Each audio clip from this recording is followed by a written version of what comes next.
به نام خدا، وقت بخیر. بریم ادامه کار. گرامر درس چهارم.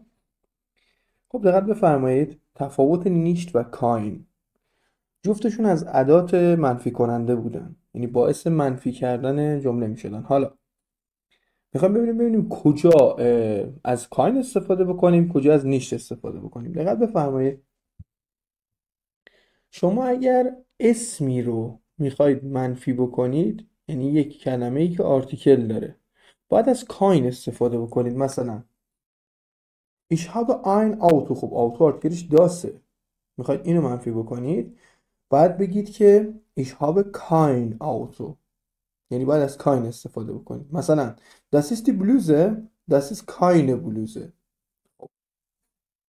یعنی اینا آرتیکل دارن. یا فرضاً، پس ببینید، خب مثال فقط همین چهار تا، همین دوتا رو نوشتیم. ببینید، دو تا مثال هم کافیه. ببینید خیلی راحت، بلوز آرتیکل داره، میخوایم منفیش بکنیم باید بگیم کاینه. آوتو آرتیکل داره، اگه بخوایم منفیش بکنیم باید بگیم کاین. حالا اگه این فرزن اگه این آرتیکلش دیر باشه، فرقی نمیکنه. فقط به این دقت بفرمایید که اینجا هابن یه دستوری داره میده. بگذاریم نمیخوام نمیخوام توضیح زیادتر بدم، اینا مال جلوتر تو همین درس البته توضیحشو میدیم. پس آقا چی شد؟ اینکه شما اگر میخواید اسم رو منفی بکنید کاین، تموم شد. حالا اگه بخواید ما یه روزی مثلا بیایم صفت رو منفی بکنیم، مثلا Die Bluse ist schön، لباسه قشنگه. حالا ما بخوایم بگیم لباسه قشنگ نیست، نیشتو بعد بذاریم قبل اون صفته، نه نیشتو آخر بذارید، نیشتو بذارید قبل اون صفته. Die Bluse ist nicht schön، بلوزه یعنی این لباس زیبا نیست. حالا پس نیشت میاد قید رو و صفت رو منفی میکنه. کاین چی رو منفی میکرد؟ میومد اسم رو منفی میکرد. الان ما فقط فهمیدیم که نیشت میاد صفت رو منفی میکنه. حالا ببینیم قید رو هم منفی میکنه. بله، مثلا trinkt gern Saft، trinkt nicht gern Saft. اون علاقه‌ای به نوشیدن آب میوه نداره، این قید علاقه رو برمیداره. پس نیشت تا الان هم قید رو منفی کرده و هم صفت رو منفی کرده. حالا بریم ببینیم دیگه چی رو منفی میکنه. فرضاً شما میخواید یک شخص رو هم منفی بکنید. Das ist علی، das ist nicht علی. علی رو بردارید بگید سارا، بگید کوکب، فرقی نداره. بیاید مورد بعد، مشاغل، عنوان اشخاص، اینا رو هم نیشت منفی میکنه. مثلا er ist Friseur، er ist nicht Friseur، اون آرایشگر نیست. و مورد بعدی که نیشت منفی میکنه ضمیر ملکیه. مثلا das ist mein Freund، این دوست منه. das ist nicht mein Freund، اون دوست من نیست. ببینید mein Freund، نگید Freund آرتیکل داره، بله اینجا ضمیر ملکیه، ما میخوایم ضمیر ملکی رو منفی کنیم. اون دوست من نیست. خب پس das ist، اون نمیخوایم بگیم اون دوست نیست، میخوایم بگیم اون دوست من نیست. das ist nicht mein Freund، پس قبل ضمیر ملکی نیشت میاریم. اگر فرضاً میخوایم کلی جمله رو منفی بکنیم، مثلا morgen komme ich، morgen komme ich nicht، فردا میام من، فردا نمیام من، کلا جمله رو منفی کردیم. حالا ممکنه باشه ich komme morgen، ich komme morgen nicht، نیشت رو بذارید آخر، کل جمله رو منفی کردید. این از این. مورد بعدی گرامر این درس مان هست. مان با یه دونه n و m کوچیک به معنی آدم هست. آدم ترجمه بکنید. مثلا wie schreibt man das، چگونه می نویسه آدم اونو. یه حالت مجهول داره، مجهول نگیم، بگیم نامشخص داره، و وقتی که مان میارید باید تا سوم شخص فعل رو صرف بکنید. چگونه آدم می نویسه اونو. شما فرض کن چگونه سعید می نویسه اونو. خب سعید رو بخواید بیارید باید تا سوم شخص صرفش بکنید دیگه. حالا سعید رو بردارید بنویسید مان. آدم اون چطور می نویسه؟ یا مثلا مان darf یا نیشت rauchen، اینجا آدم ببینید مان دارف، آدم اجازه نداره اینجا سیگار بکشه. راوخن، سیگار بکشه. نیشت اومد منفی کرد. حالا این که چی؟ مان، آدم اجازه نداره. و حالا این دارف چیه توضیح میدیم. hier spricht man Deutsch، اینجا آدم صحبت میکنه آلمانی، اینجا آدم صحبت میکنه آلمانی. فرضاً شما یه جلسه انگلیسی صحبت میکنید، بهتون تذکر میدن. اون مانی که اینجا هست رو با این مان اشتباه نگیرید. Mein Mann ist sehr nett. همسر من یا شوهر من هست خیلی مهربان. ببینید اینجا معنی شوهر یا مرد میاد، ولی این مان به معنی آدم میاد. اوکی؟ این دوتا رو اشتباه نگیرید. بحث اعداد سال شما باید اینو دقت بفرمایید که در بحث اعداد سال شما باید بیایید از سال 1100 تا 1999 رو اعدادش یه جور دیگه میگن. باید بیاید این شکلی تلفظ بکنید و اینجوری بگید. پس در بحث عدد سال نیاید کلی اینو در نظر بگیرید، از این عدد تا این عدد اینجوری بگید، نه، فقط تو بحث سال اینجوریه. چطوری؟ اینکه شما فرضاً این عدد شماست، میخوای اینو بگید، همون وسطش سریع یه فاصله بذارید 19 رو جدا کنید از 82. پس یه 19 داریم یه 82 داریم، اینا رو وسطش رو جدا کنید، نه اینکه بشینید مثل عدد رو جدا کنید، نه، 19 رو ببینید بعد 82 رو ببینید. حالا 19 چی میشه؟ 19. حالا 19 رو بگید، یه دونه 100 بذارید بعد این عدد رو بگید 1982. به همین راحتی 19 یه 182. مورد بعدی اینجا 15 یه 100 178. به همین راحتی. و مورد بعدی الان 13 با آلمانی چی میشه؟ بگید، بسازید خودتون.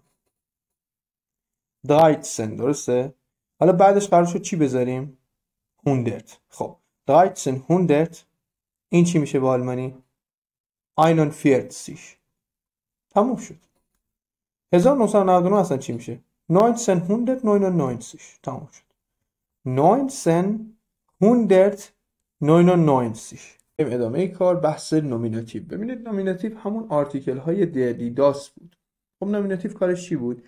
بعد از اینکه توی زبان آلمانی همه جملات به هم ریخته بودن و اینکه هر کسی توی جای خودش نبود، همه چی به هم ریخته بود، گرامر اومد 4 تا پادشاه استخدام کرد به اسم نومیناتیو، آکوزاتیو، داتیو و گنتیو و اینا رو آورد بهشون یه منصبی داد و گفت که بیایید ایده بدید تا یه نظمی رو برگردونیم به این جمله ها. نومیناتیو نشست فکراشو کرد، گفت آقا من باید به همه یه شناسنامه ای بدم. من به همه یه شناسنامه میدم که همه باید یکی از این شناسنامه های دردیداس منو داشته باشه و برای این دردیداس شناسنامه های نامشخص و منفی هم آورد. در، ein, kein, das, ein, kein و die eine keine. اومد گفت آقا همه باید شناسنامه داشته باشن و مثلا برای در das ist der Ball این توپه، das ist ein Ball این یه توپیه مشخص نیست، das ist kein Ball این اصلا توپ نیست. بریم برای دی das ist die Lampe das ist eine Lampe das ist keine Lampe das ist die Lampe این لامپ هست. das ist eine Lampe این یه لامپیه نامشخص. das ist keine Lampe این اصلا لامپ نیست. بریم مورد بعدی. دیگه میدونید برای چی با کاین میاد دیگه، خب لامپ آرتیکل داره. das ist das Auto این das اولی ضمیر اشاره است، این das دوم که آرتیکل. das ist das Auto این خودروه. das ist ein Auto این یه ماشینیه، یه خودرویه. das ist kein Auto این اصلا ماشین نیست. پس اومد به همه یه آرتیکلی داد، یعنی الان چیگه شما آوتو رو در نظر نمیگیرید، داس آوتو رو در نظر میگیرید، پس همه یه شناسنامه دارن. حالا آکوزاتیو نفر دومی بود که میخواست وارد داستان بشه، آکوزاتیو، و میخواست دستورات خودش رو بده. خوب دقت بفرمایید. اومد گفت که این رفته به همه شناسنامه داده، همه جا صحبت نومیناتیو، همه جا صحبت آرتیکل های اینه، خب منم آرتیکل خودمو میزنم. نومیناتیو گفت برو بزن آرتیکل های خودتو، کجا میخوای از اونها استفاده کنی؟ آکوزاتیو اومد اولا آرتیکل های خودشو داد بیرون، گفت اینا آرتیکل های منن، حالا بهت میگم کجا میخوام از اینا استفاده بکنم. یعنی کجا ما این آرتیکل ها رو بیاریم. حالا در نومیناتیوی بنا شد که توی آکوزاتیو تبدیل به دن بشه. آینش برای در تبدیل شد به آینن و کاین تبدیل شد به کاینن. پس در شد دن، آین شد آینن و کاین شد کاینن. اما آکوزاتیو گفت من دیگه با داس و دی کار ندارم، همون خودشون باشن، داس داس، آین آین، کاین کاین، دی دی، آینه آینه، کاینه کاینه. گفت من با داس و دی کار ندارم، فقط در رو تغییر میدم. در باید بشه دن، آین باید بشه آینن، کاین باید بشه کاینن.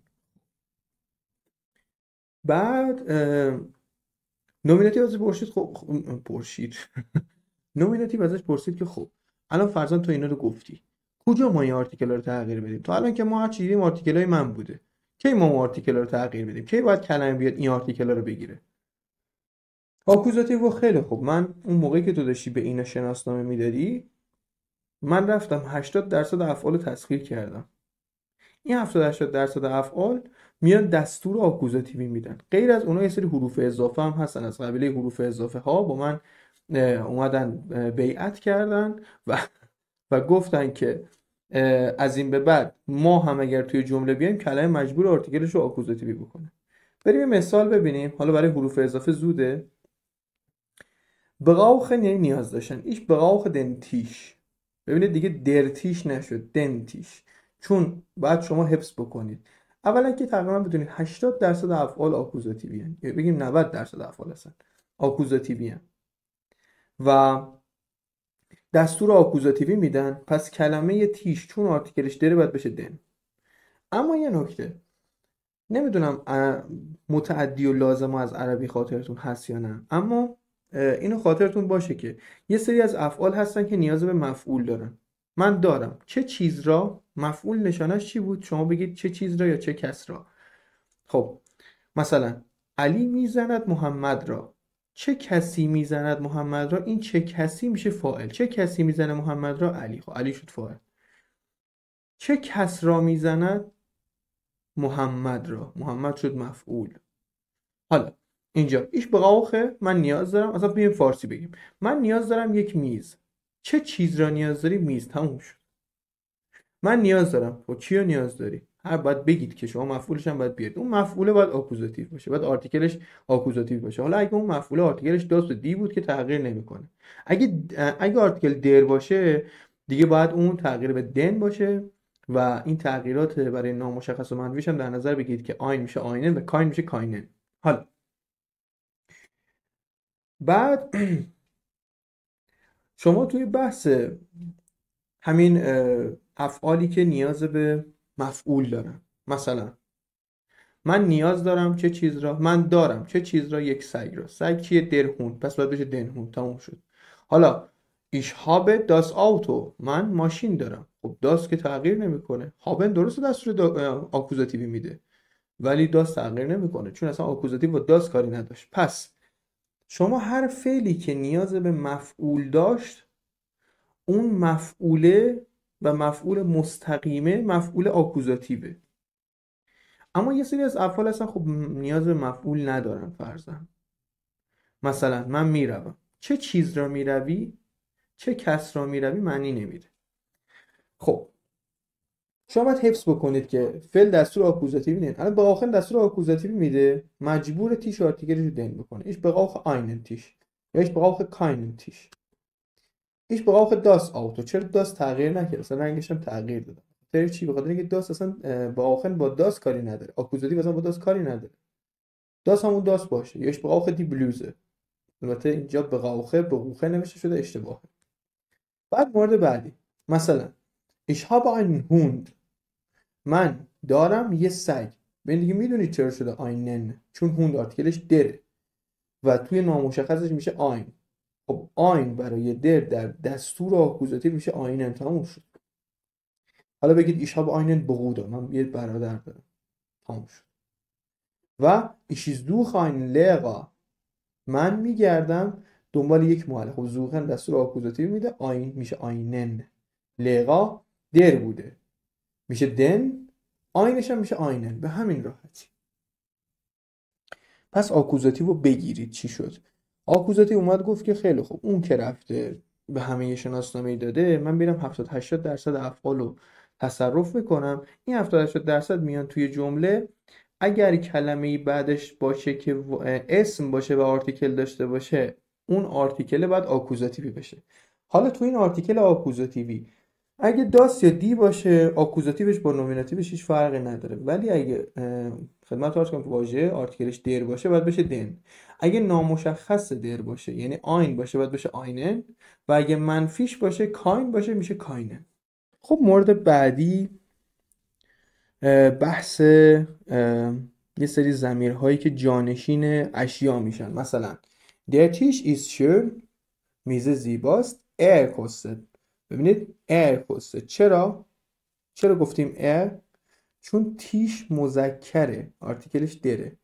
ما بخوایم بگیم یک ضمیر به جاش بیاریم، به جایی که بگیم اون میز قیمتش هست، میخوایم بگیم اون قیمتش هست. اون در زبان آلمانی 3 قسمته: اون مذکر، اون مؤنث، اون خنثی. خب بعد ببینیم که مذکر یا مؤنثه. خب در آرتیکل مذکره، پس میگیم er. حالا بیایم مورد پایینی. Das Bett ist kurz. اس کسته. چرا؟ چون داسه. داس آرتیکل خنثی، ما میخوایم بگیم اون خنثی، دیگه نمیخوایم بتو بیاریم. ضمیر میخوایم بیاریم جایگزین اسم آرتیکلش کنیم. چیکار میکنیم؟ میگیم خب اون، بعد ببینیم اون آرتیکلش چیه. خب اون خنثی هست. خب میگیم که ارزی اس. اس میشه او خنثی. خب پس اس میذاریم تو ضمیرهای فاعلی، همون ارزی اس هن دیگه اینا. دی لامپ است شون، لامپ زیباست. خب لامپ آرتیکلش دیه، پس مؤنثه، میخوام بگم اون مؤنث، پس زی. تموم شد. اما مبحث گرامری بعدی خیلی باقی فب بحث افعال جدا شدنی هست. ما یه سری از افعال داریم که یه پیشوندی دارن. خیلی ساده بگیرید. یه سری از افعال داریم یه سری پیشوندهایی دارن که این پیشوندها از موقعی که میخوایم توی جمله به کارشون ببریم، یعنی فعل میخواد صرف بشه، از فعل جدا میشن، میرن آخر جمله وای میستن. حالا این جمله ممکنه یه خط باشه، ممکنه 10 خط باشه. قبل از نقطه اون پیشونده رو باید بذاریم. مثلا فعل آنروفنه، پیشوند چیه؟ آنه. حالا ایش روف دیش آن اومد آخر وایسته. حالا این دیش نباشه، 2 خط جمله باشه، آن باید بیاد آخرتر بایسته، یعنی آخرین جا قبل از اینکه نقطه رو بذاریم آنو بگیم. حالا مثلا آنو گفتن این تماس گرفتن، من تماس میگیرم با تو. حالا آینشتایگن مثلا سوار شدن، این آین پیشوندشه. معمولا افعالی که توی جزوهاتون میبینید یا توی ورتابوخاتون میبینید بینشون یه دونه نقطه هست، یعنی اینا جدا شدنیه. Ich steige heute nicht ein، من امروز سوار نمیشم. ببینید آین اومد آخر وایسته، آخرین کلمه وایسته، یعنی قبل از نقطه. و این از این.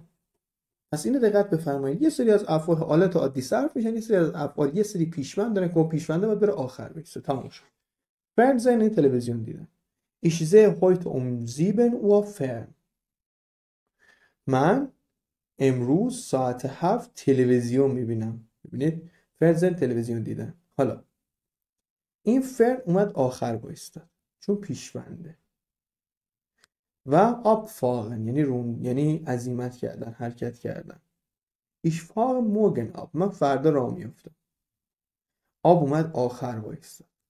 و مورد بعدی anmachen یعنی روشن کردن. Ich mache das Licht an، من روشن میکنم چه چیز را؟ das Licht را، یعنی من چراغ روشن میکنم. حالا ausmachen یعنی خاموش کردن. Ich mache das Licht aus، من چراغ خاموش میکنم. پس ببینید به همین راحتی. یعنی شما حتما اینو به خاطر بسپارید که اینا یه پیشوندی دارن که پیشونده میاد آخر وای میسته. تعدادشون هم زیاده. شما مثلا الان اینو بدونید که یه سری از افعال بودن که حالت عادی صرف میشن، یه سری از افعال یه پیشوند دارن، پیشوندش رو جدا کنید بندازید آخر. به همین علت بهشون میگن افعال جدا شدنی. این از این. خب وقتتون بخیر باشه. گرامر این درس تموم شد. درس 4 mein Leben، زندگی من. دقت بفرمایید هورن هست ولی خب ترجمه فقط کنیم. Hey da ich lerne. هی من یاد میگیرم. Tschüss ich schlafe bis morgen. خدا نگهدار، من میخوابم تا فردا. چوز خدافظ دوستان است. بیس مورگن این تا فردا. هی ich arbeite als Koch. هی من کار میکنم به عنوان آشپز. کارتون رو بعد از آلس بگید. مثلا این arbeite als Krankenschwester. من کار میکنم به عنوان پرستار. مورد بعدی happy. ich arbeite nicht. خوشحالم، من کار نمیکنم. هورا. ich habe einen Job. من دارم یه دونه شغل. و دیگه میدونید چرا einen شده؟ ich brauche eine Pause. من نیاز دارم یک استراحت. ich brauche من نیاز دارم eine Pause. به استراحت نیاز دارم. همین بعدی هم شنیداریه، ولش بکنید. بیاید اینجا نگاه بکنید، اینجا نوشته که das ist Paul، این پاوله، das ist doch nicht Paul، این پاول نیست. مثلا یکی میاد به شما میگه که das Bad ist klein، همون کوچیکه، شما میگید که das Bad ist doch nicht klein، همون که کوچیک نیست.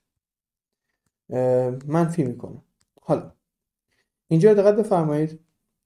was bist du vom Beruf؟ شغل تو چیه؟ was bist du vom Beruf؟ اگر بشه was sind Sie vom Beruf یعنی شغل شما چیه؟ oder was machst du so؟ چیکار میکنی تو؟ یا was machst du beruflich؟ یعنی شغل تو چیه؟ was machst du beruflich؟ حالا اینجا مثلا میگه که ich bin IT-Ingenieur، میتونست بعدش vom Beruf بیاره. و ich arbeite als Koch، من کار میکنم به عنوان آشپز. این دوتا رو تیک میزن. اینجا که گفته ایش سگن پیتزا هیچ شغل که نیسته که. خب مورد بعدی میگه که nur eine Frage was machst du so؟ میگه hi ich heiße Paul und ich bin IT-Ingenieur vom Beruf. من پاول هستم و شغلم مهندسی آیتی هست. aber ich arbeite nicht als Ingenieur.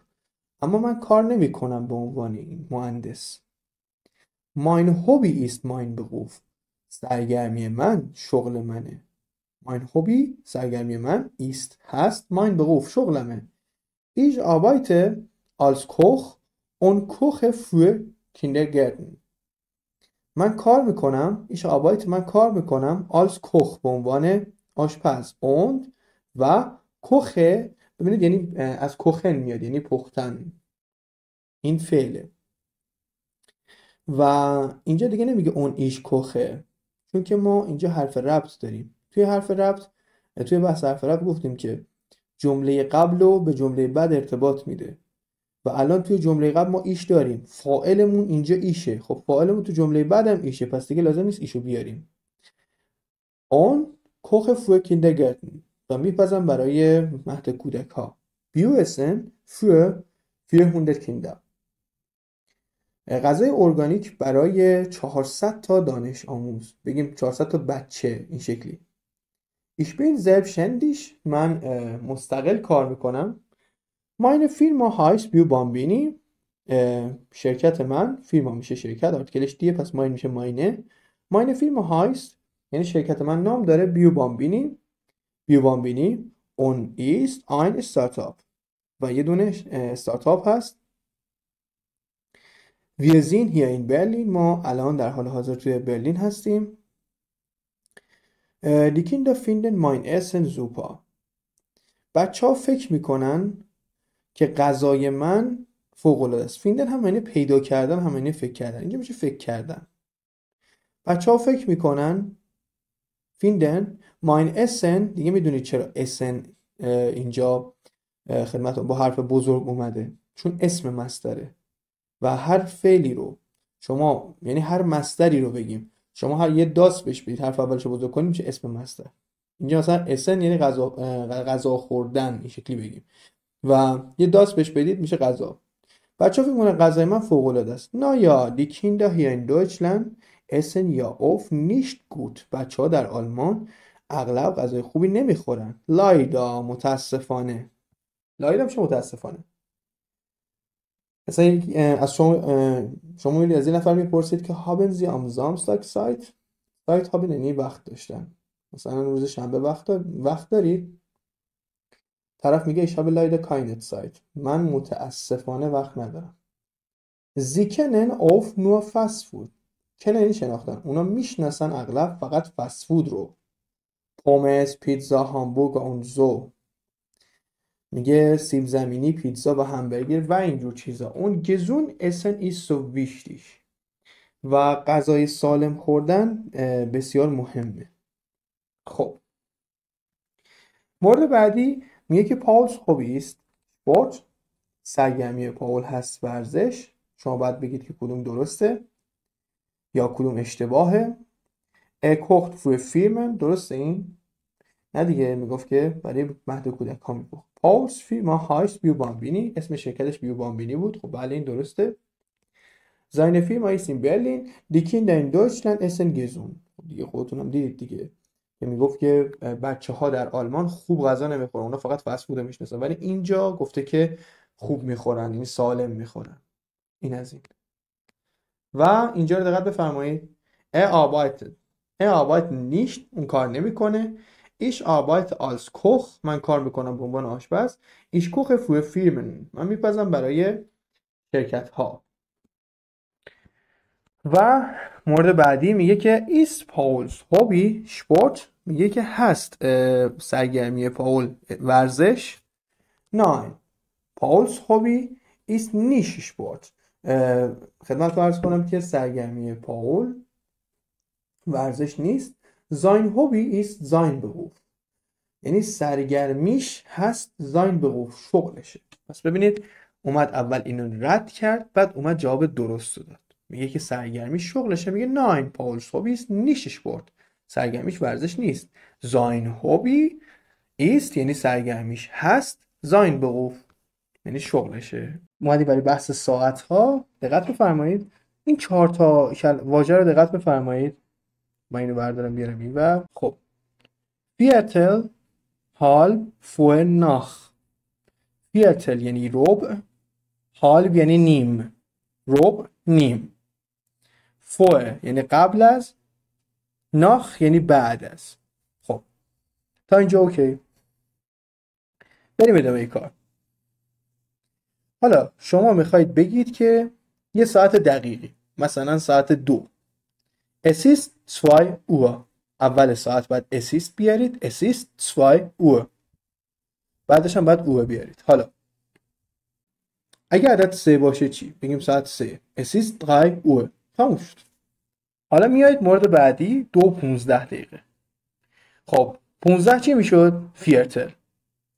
باید بگید 2:15. حالا ناخ هم یعنی بعد از. Viertel یعنی ربع، ناخ یعنی بعد از. حالا دقت بفرمایید. Es ist Viertel nach 2. Es ist Viertel nach 2.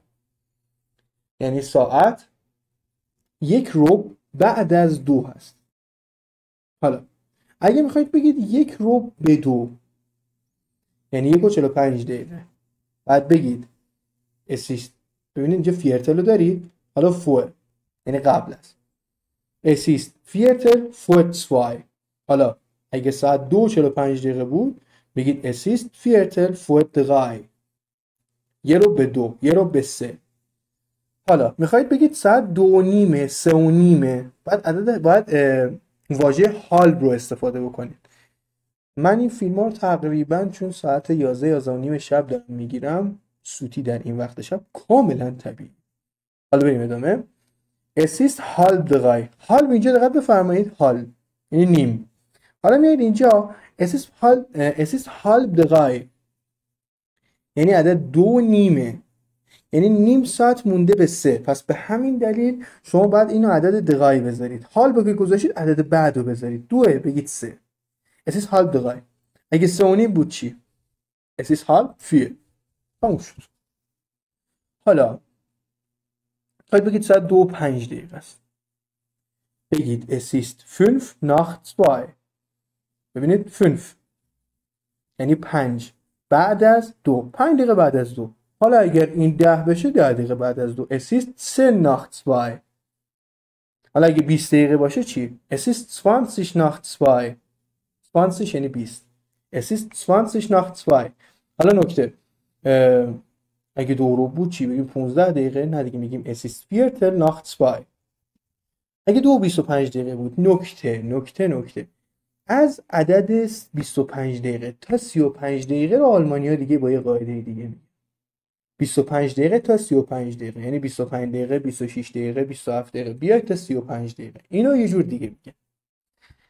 شما باید بگید es ist 5 vor halb 3 یعنی 5 دقیقه قبل از نیم ساعت به 3.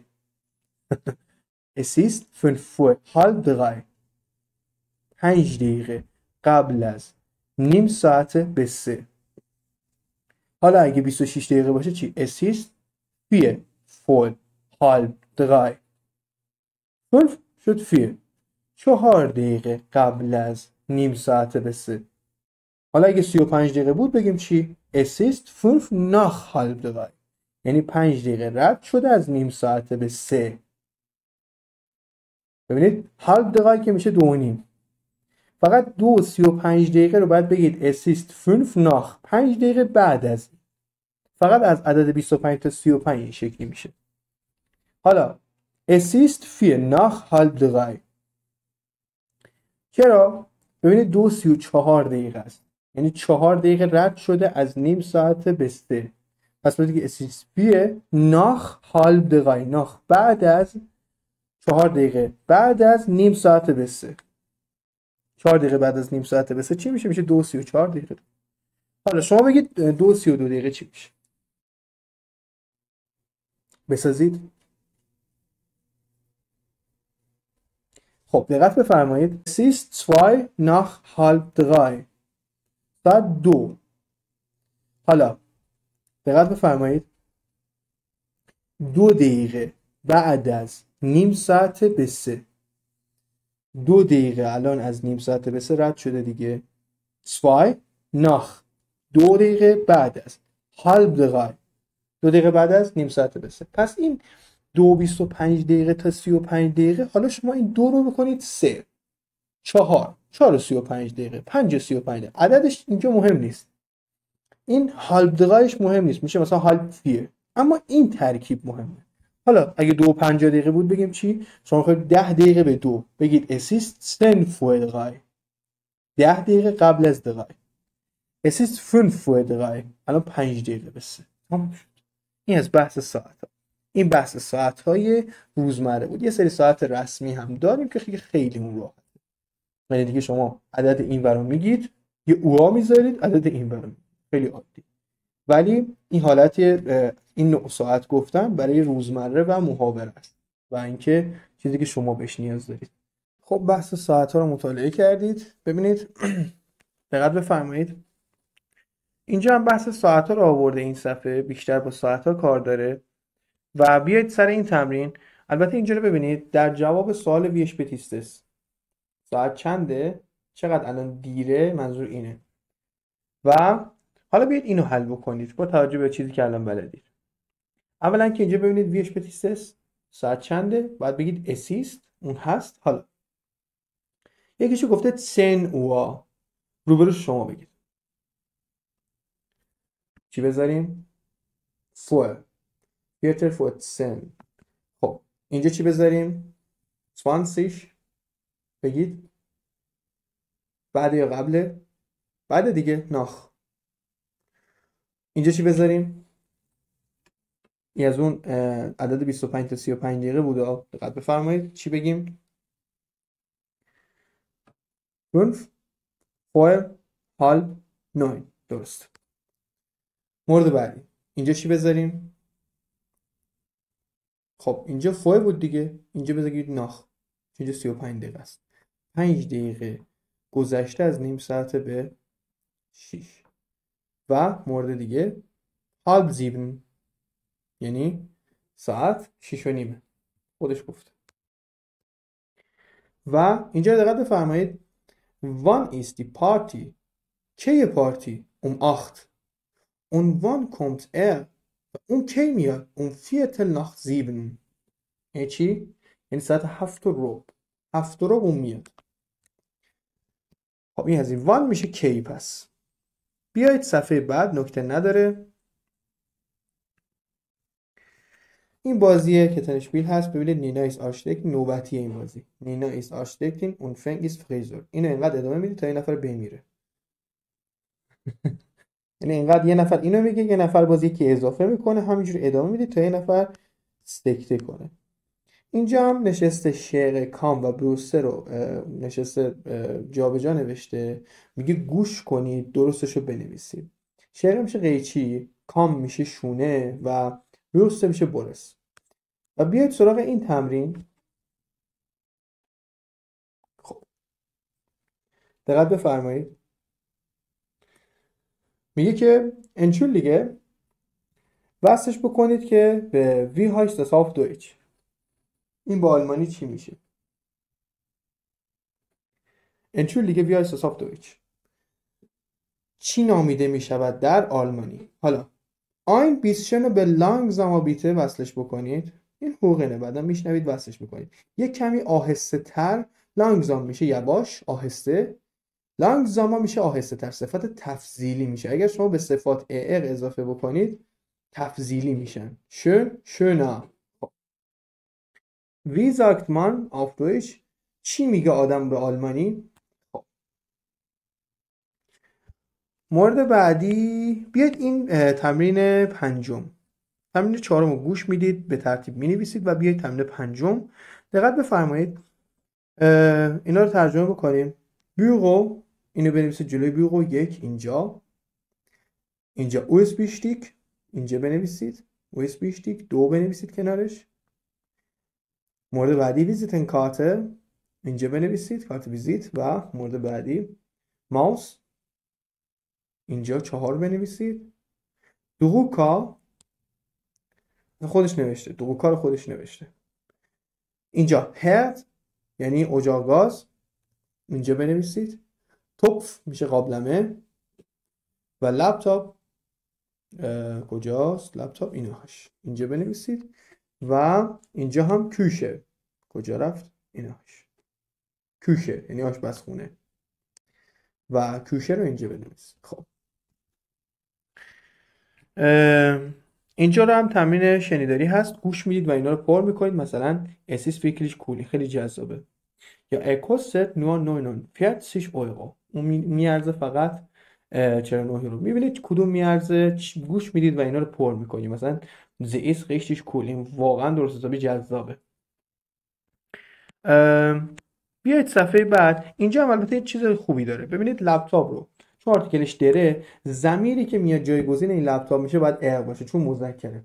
بیوقو آرتیکلش داسه، ضمیرش هم باید با آرتیکل داس هم خونده شه، میشه اس. کوشه میشه آرتیکل دی، پس باید اینجا زی بذارید. پس ار جایگزینه در، داس یعنی اس باید جایگزین داس و زی جایگزین دی. خب بیایید صفحه بعد ببینیم اینجا چی میگه. بیایید تمرین 9. میگه که entschuldige wie heißt das auf Deutsch، این با آلمانی چی میشه؟ میگه که das ist eine Schere، این یه دونه قیچی هست. ein bisschen langsamer bitte، یکم آهسته تر. Schere و مورد دیگه danke متشکرم، bitte خواهش میکنم. بریم مورد بعدی، تمرین 11. اینم شنیداریه، گوش میدید ولی خب میخونیم. شب einen لپتاپ und einen USB stick، من دارم یه دونه لپتاپ و یه دونه USB stick. دیگه میدونید چرا آینن شدن اینا، آرتیکلات دره، هابن دستور آکوزاتیو، در مجبوره که تبدیل به دن بشه و چون نامشخصه باید بشه آینن، آین باید بشه آینن. خب ایشا با این کوشه، ببینید الان هابن دستور آکوزاتیو داد ولی کوشه آرتیکلش دیه، خب تغییری نمیکنه، پس دی آینه کاینه سر جا خودش هست. آینن هر ولی دیگه هر تغییر میکنه چون آرتیکلش دره، اون توپفه. و مورد بعدی ایشا با این بیورو، من یه دونه دفتر کار دارم. این سمارت فونه و یه دونه موبایل هوشمند. این لپتاپ، این دروکا اون ویزیتن کارت. و مورد بعدی ich brauche nicht viel، من چیز زیادی نیاز ندارم. nur eine Schere، فقط یه دونه قیچی. einen Kamm، یه دونه شونه. und eine Bürste، یه دونه برس. اینجا آوتو میشه ماشین، eine Zange میشه انباردست، اگر شما به جای آو بذارید میشه Zunge، میشه زبون. و eine Schraubenzieher میشه پیچ‌گوشتی. این از این. و اینجا هم میگه که ببینید مثلا hast du oder brauchst du فلان چیز رو یا oder nein. چیزای راحتیه دوستان. نکته داشته باشه ثبت میکنیم. دقت بفرمایید بیاید اینجا توی تمرین 15 هم میگه که deine Handynummer bitte deine Adresse bitte deine E-Mail-Adresse bitte. چرا داینه؟ چون آرتیکل همه اینا دیه. آدرسه، هندی نوما، هندی خودش آرتیکلش داسته ولی نوما داره آخرش. و چون کلمه ترکیبی، کلمه دوم تعیین کننده است که آرتیکل چی باشه. deine E-Mail-Adresse bitte. و مورد بعدی بیت بوخشتابیره و wie schreibt man das و langsamer bitte. بیاید صفحه بعد این متن اینجا، این متن تمام تمرکزش روی افعال جدا شدنیه. خب U-Bahn Wilmersdorfer Straße سارا steigt an. خب خیابون ویلمرسدورف و سارا سوار میشه. einsteigen یعنی سوار شدن. ببینید سارا steigt ein. einsteigen بوده که این فعل جدا شدنی، این پیشوند ein میاد آخر وای میسته. und hört موزیک و موزیک گوش میده. sehen Sie ببینید alle hören موزیک und lesen همه دارن موزیک گوش میدن یا میخونن. یا nie ohne mein Smartphone هیچ وقت بدون موبایلم. خب بریم مورد بعدی ببینیم چی میگه. اوپس guten Morgen سارا صبح بخیر سارا. یا Sarah's Tag fängt gut an. میگه که روز سارا fängt از anfangen میاد. اینو به هم دیگه وصل بکنید. anfangen یعنی شروع شدن. anfangen. Sie steht um 6:30 auf. stehen با auf یعنی aufstehen یعنی بیدار شدن. زیر جفتش خط بکشید. اون بیدار میشه 6:30. 6:30 یعنی ساعت 6:30 از خواب بیدار میشه. sie دوش میگیره. sie zieht Jeans und T-Shirt an. اون anziehen یعنی پوشیدن. ببینید an و ziehen یعنی پوشیدن. anziehen یعنی پوشیدن. اون میپوشه شلواریشو و تیشرتشو. خب سارا ایست سارا میخوره. ببینید اینو با فعل زاین اشتباه نگیرید. این دوتا استره. سارا میخوره. اون زی تلفنیت و تماس میگیره. sie ruft Emil an. anrufen یعنی تماس گرفتن.